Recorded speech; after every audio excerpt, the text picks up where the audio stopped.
Hello guys, नमस्कार, जय हिंद। स्वागत है आपका मेरे यूट्यूब चैनल पे जिसका नाम है सौरवी एजुकेशन हब।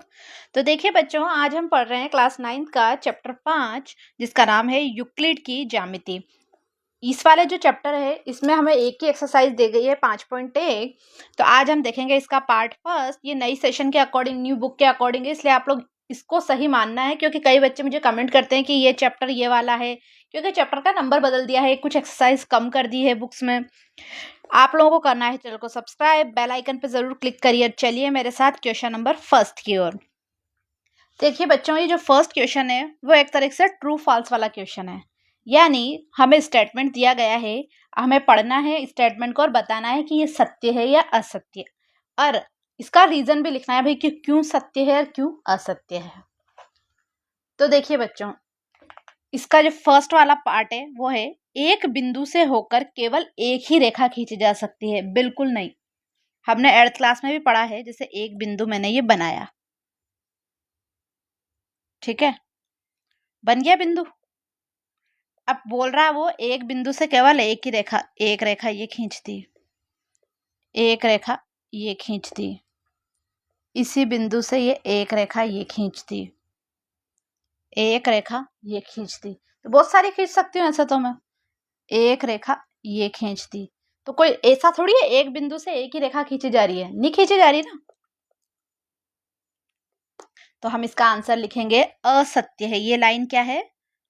असत्य है, क्योंकि एक बिंदु से होकर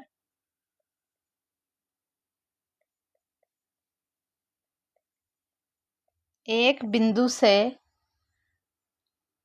होकर खींचे जाने वाली रेखाओं की संख्या अनंत होती है। बिंदु से होकर खींची जाने वाली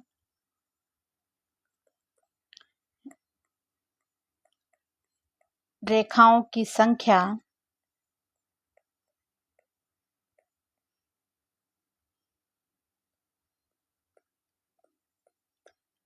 अनंत होती है। ओके बच्चों, मैंने आपको समझा भी दिया, ठीक है, ये डायग्राम बना के। अब दूसरा है हमारा इसका, दो भिन्न बिंदुओं से होकर, भिन्न बिंदु मतलब जैसे ये और ये, दो भिन्न बिंदुओं से होकर जाने वाली रेखाएं असंख्य होती है। असंख्य रेखाएं होती है क्या? देखो खींच के देखते हैं। इसके बाद ऑप्शन ही कहाँ बचा? हम अगर इस बिंदु से फिर और कहीं खींचेंगे तो यहाँ आएगी, ऐसा ही होगा।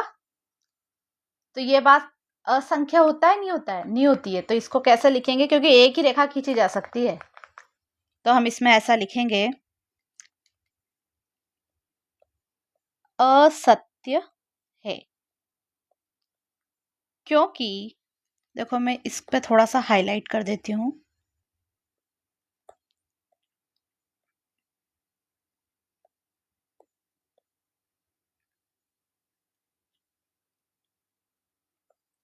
असत्य ये क्योंकि दो भिन्न बिंदुओं से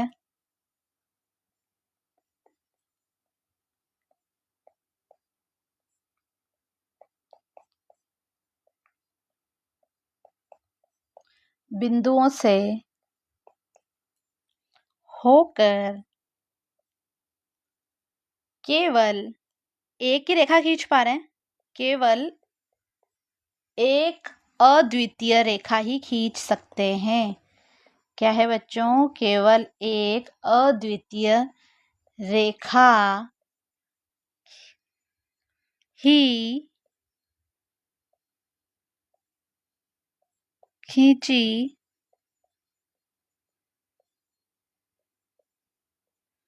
ओके बच्चों, कोई दिक्कत, कोई परेशानी? ठीक है, अब हम चलते हैं हमारे इसके क्वेश्चन नंबर 3 पे। एक शांत रेखा दोनों ओर अनिश्चित रूप से बढ़ाई जा सकती है क्या? क्या है क्वेश्चन? एक शांत रेखा। देखो, शांत रेखा का मतलब कैसे बनेगी वो रेखा? ऐसे ये दो बिंदुओं से बनेगी, एक रेखा शांत है तो ये रही। ठीक है बच्चों, तो वो यूं कह रहा है कि क्या ये ऐसे बढ़ा सकते हैं, क्या ऐसा बिल्कुल बढ़ा पाते हैं ना, बढ़ा सकते हैं रेखा को। तो ऐसा क्या लिखेंगे हम, सत्य है। क्या लिखेंगे बच्चों, सत्य है। रीजन क्या लिखेंगे, क्योंकि बढ़ा सकते हैं। एक शांत रेखा को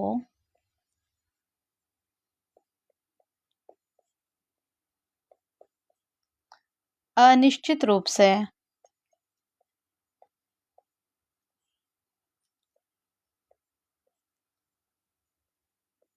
बढ़ाया जा, ये आपको वैसे है ना याद भी रखने हैं, क्योंकि ये एक तरीके से है ना फिक्स है। ये आपके बाद में फ्यूचर में 10th क्लास में इनमें भी काम आएंगी, तो आपको याद रखना है, ये लाइन ही याद रखना है। ये मतलब पहले से सत्य है ये, ठीक है। अब हमारे पास फोर्थ क्वेश्चन है, यदि दो वृत्त बराबर हैं। अब पहले मैं आपको वृत्त बता देती हूँ।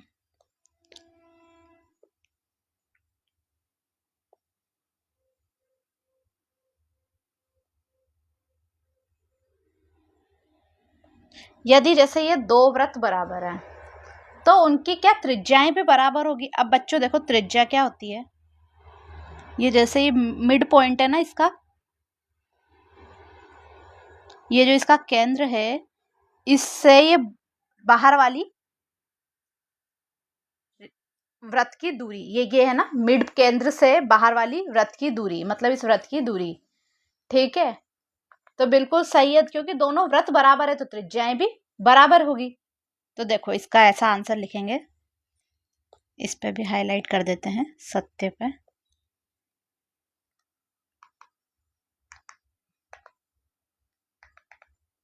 तो इसको लिखेंगे हम सत्य है। रीजन क्या है,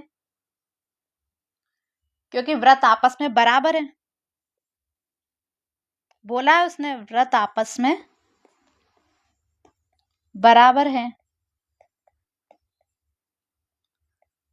तो संपाती भी होंगे। अभी संपाती में एक्सप्लेन करती हूँ आपको।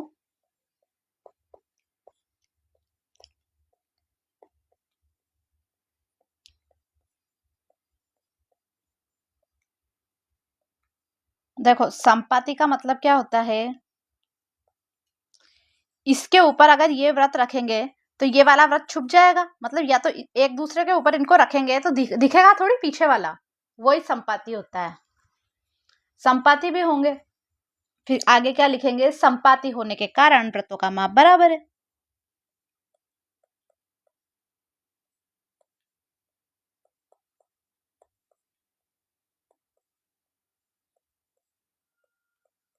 कारण व्रतों का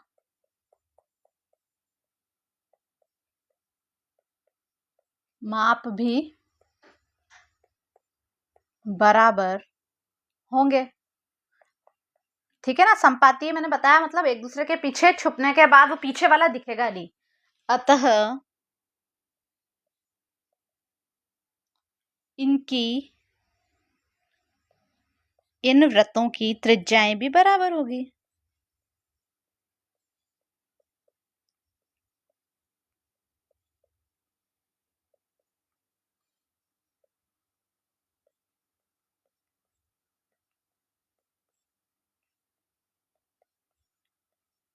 ओके बच्चों, देखो इसको हाईलाइट कर देती हूँ आंसर को, सत्य।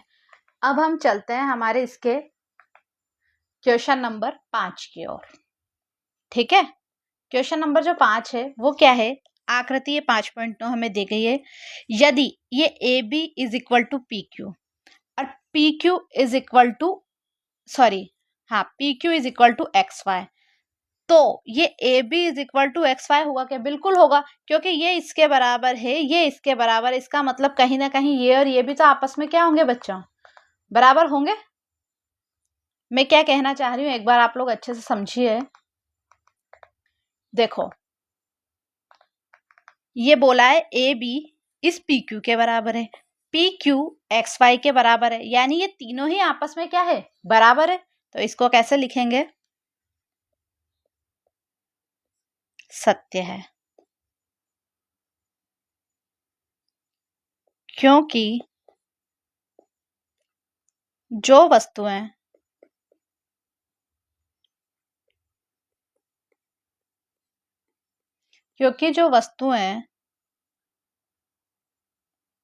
एक ही वस्तु के, देखो ये भी इसके बराबर है और ये भी इसके बराबर है, तो आपस में भी क्या होंगी, बराबर। एक ही वस्तु के बराबर हो, एक दूसरे के बराबर भी होती है। ये सारी चीजें आपको याद भी रखनी है, ठीक है, क्योंकि ये वैसे भी है ना क्वेश्चंस में यूज होती हैं। ठीक बच्चों, अब हम चल रहे हैं हमारे क्वेश्चन नंबर 2, जिसमें हमें डेफिनेशंस लिखनी है। क्या लिखनी है बच्चों, डेफिनेशंस। अभी इसमें वो मैंने वृत्त की त्रिज्या एक्सप्लेन करी थी ना आपको कि केंद्रक से, तो वो आएगा। समांतर रेखाएं किसे कहते हैं, लंब रेखाएं किसे कहते हैं, रेखाखंड किसे कहते हैं, वृत्त की त्रिज्या, वर्ग। तो पहले से ही चालू हो जाए। पहला है हमारा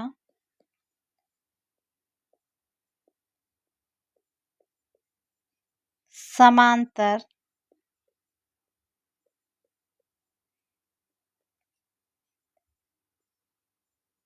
रेखा है, ठीक है। सबसे पहले हम किसकी डेफिनेशन लिखेंगे, समांतर रेखाएं। तो देखो बच्चों, जो समांतर रेखाएं होती है वो पहले बात में बताती हूँ आपको दिखती कैसी है।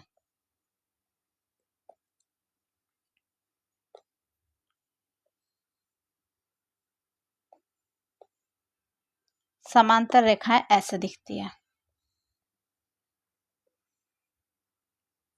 कैसे दिखती है बच्चों, ऐसा, ठीक है। मतलब ये आपस में अगर पीछे आगे इसको इधर बढ़ाते भी जाएंगे और इसको भी इधर बढ़ाते जाएंगे तो कभी फ्यूचर में टकराएगी क्या एक दूसरे से, नहीं टकराएगी ना। तो ये क्या होती है, अरे ये एक ही सरफेस में है, एक ही तरफ दिख रही है, पर ये कभी बढ़ाएंगे तो आगे मिलेगी क्या, क्यों, क्योंकि नीचे इसमें बीच में दोनों में स्पेस है, एक दूसरे के समान अंतर पे है। ये क्या है बच्चों, समान अंतर पे है। तो हम इसकी डेफिनेशन लिखेंगे,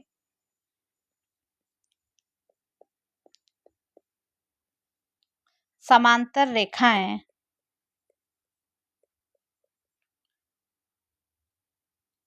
वे होती हैं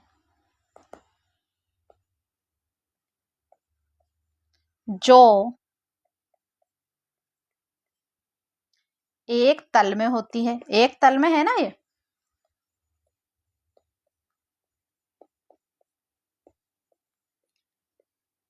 होती है तथा असीमित, यानी कितनी भी लंबाई बढ़ा दें अपन, असीमित लंबाई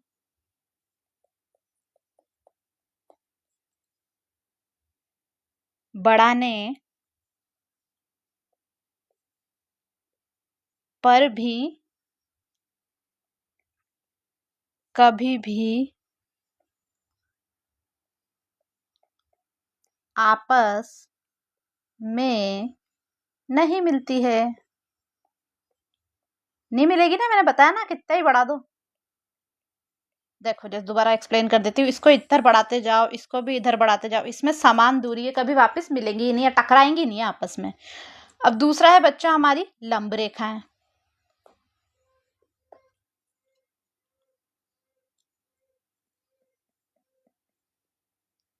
दूसरा है हमारी लंब रेखाएं।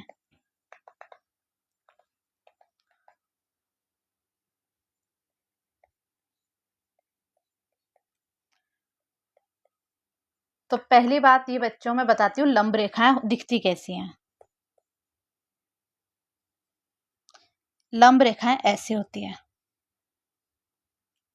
ये हमने वो पाइथागोरस प्रमेय में भी देखी थी ना, यहाँ 90 डिग्री का कोण बन पाता है।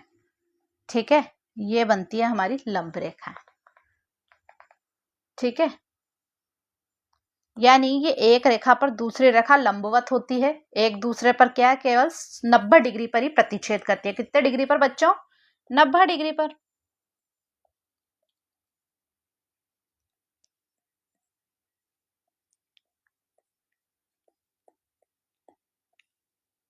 एक समतल में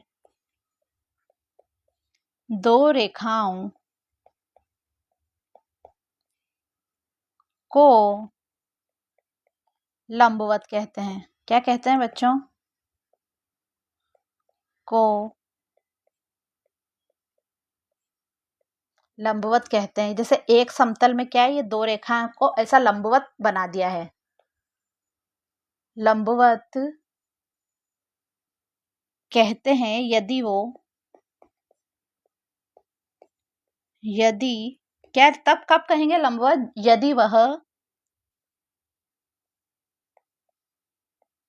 केवल एक ही समकोण पर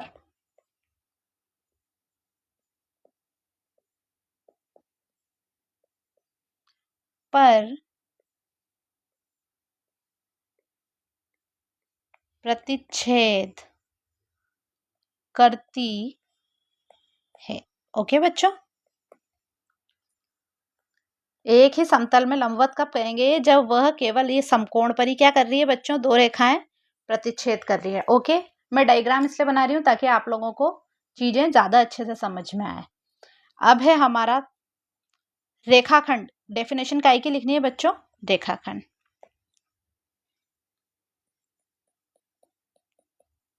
तो जो बच्चों रेखाखंड होता है ना, वो पूरा बंद होता है। कैसा होता है? बंद। यानी रेखाखंड ऐसे बनता है।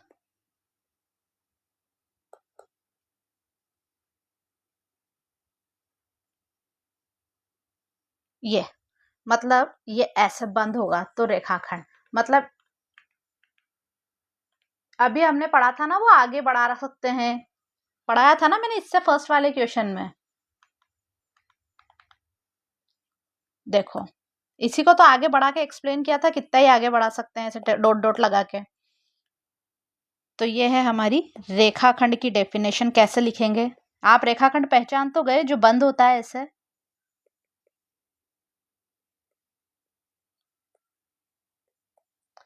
एक ऐसी रेखा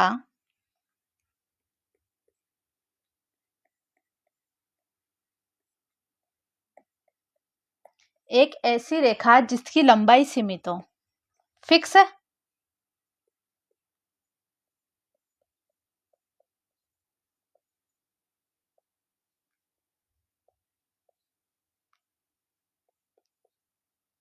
तथा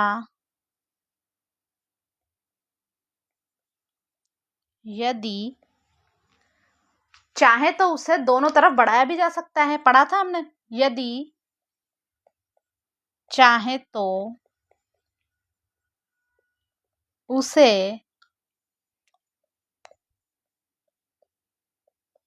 दोनों ओर असीमित लंबाई तक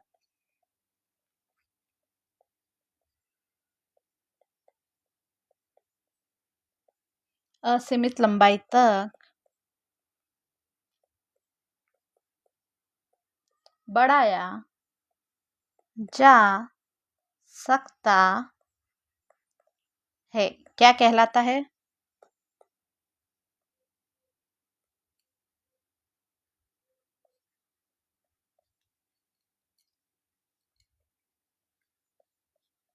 रेखाखंड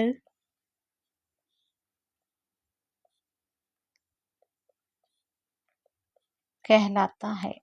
ओके बच्चों, पेज ऐड करना है और, क्योंकि डेफिनेशंस दो, हाँ दो और है।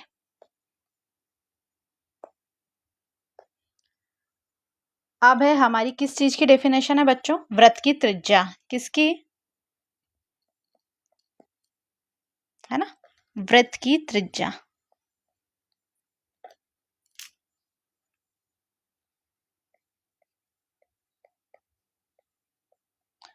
अब वृत्त की त्रिज्या को पढ़ने के लिए कम से कम वृत्त तो बनाना ही पड़ेगा, ये तो आप सबको भी पता है, बनाना पड़ेगा ना। ये रहा वृत्त, देखिए बच्चों,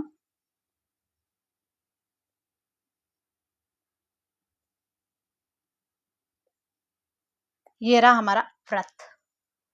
अब त्रिज्या क्या है, ये इसके बच्चों केंद्र से ये बाहर की दूरी क्या है, ये केंद्र से ये दूरी, इसको आर से रिप्रेजेंट करते हैं। क्या कहते हैं बच्चों, आर से। ठीक है, ये परिधि होती है, ये जो ये है ना ये गोला, इसके बाहर वाली इसको क्या बोलते हैं, परिधि। क्या है, तो वृत्त के केंद्र को, डेफिनेशन क्या बनी, ये है बीच वाला पॉइंट इसका केंद्र, वृत्त के केंद्र को परिधि से मिलाने वाली रेखा क्या कहलाती है, त्रिज्या। तो देखो हम डेफिनेशन लिख लेते हैं इसकी।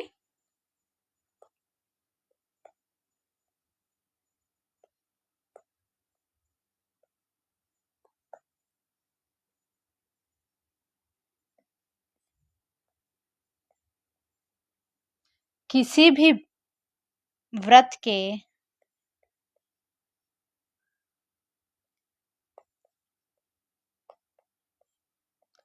केंद्र को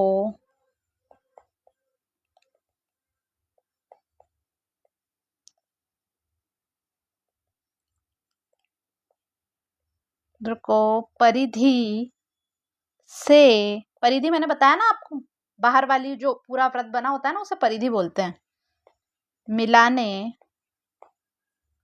वाली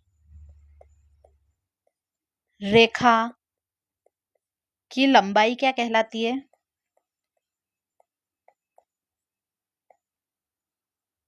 को त्रिज्या कहते हैं। क्या कहते हैं बच्चों, त्रिज्या। इसको आर भी लिख देते हैं, स्मॉल आर। क्या कहते हैं बच्चों, त्रिज्या कहा जा सकता है। ओके, अब हम आते हैं हमारे इसके 5th क्वेश्चन पे, जो है हमारा वर्ग। अब वर्ग तो आप समझते हैं, 4 रेखाखंडों से घिरी बंद आकृति जिसका प्रत्येक कोण क्या है, 90 डिग्री का होता है, क्या कहलाता है, वर्ग। बना भी देते हैं वर्ग। चारों भुजाएं बराबर होती है वर्ग की, ये और चारों कोण कौन से होते हैं, 90 डिग्री के, यही पढ़ा है हमने वर्ग में। ठीक है, तो पहले से भी याद होगा आपको वर्ग की डेफिनेशन, तो 8th क्लास पास करके आए हैं। तो देखो बच्चों, मैं लिखवा देती हूँ फिर भी इसका आंसर।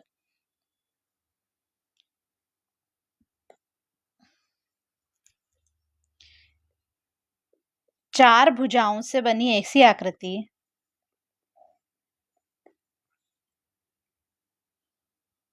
भुजाओं से बनी ऐसी आकृति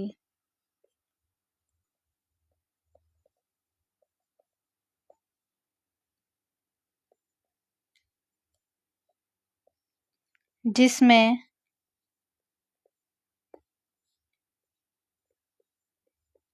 चारों भुजाएं बराबर हो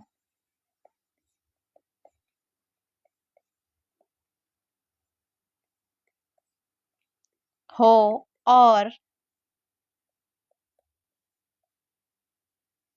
सभी कोण 90 डिग्री के हों। क्या होगा बच्चों, वर्ग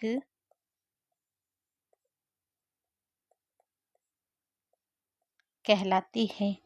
तो देखो क्या हुआ, इसमें चारों भुजाएं बराबर है और ये चारों कोण कौन से बन रहे हैं, 90 डिग्री के बन रहे हैं ना बच्चों। ये वाली ये चारों भुजाएं बराबर, चारों कोण 90 डिग्री के। मैंने डायग्राम सब में आपको बताया है ताकि आप कंफ्यूज नहीं हो। तो बच्चों ये हमारा इसका फर्स्ट पार्ट 5.1 का कंप्लीट हुआ। Thank you for watching my video. आप लोगों को करना है चैनल को सब्सक्राइब, लाइक ज़रूर करें और शेयर करें अपने दोस्तों में, और कमेंट करके हमें ज़रूर बताइए कि आपको हमारी वीडियो कैसी लग रही है। तो बच्चों मिलते हैं नेक्स्ट वीडियो में इसके नेक्स्ट पार्ट के साथ। बाय।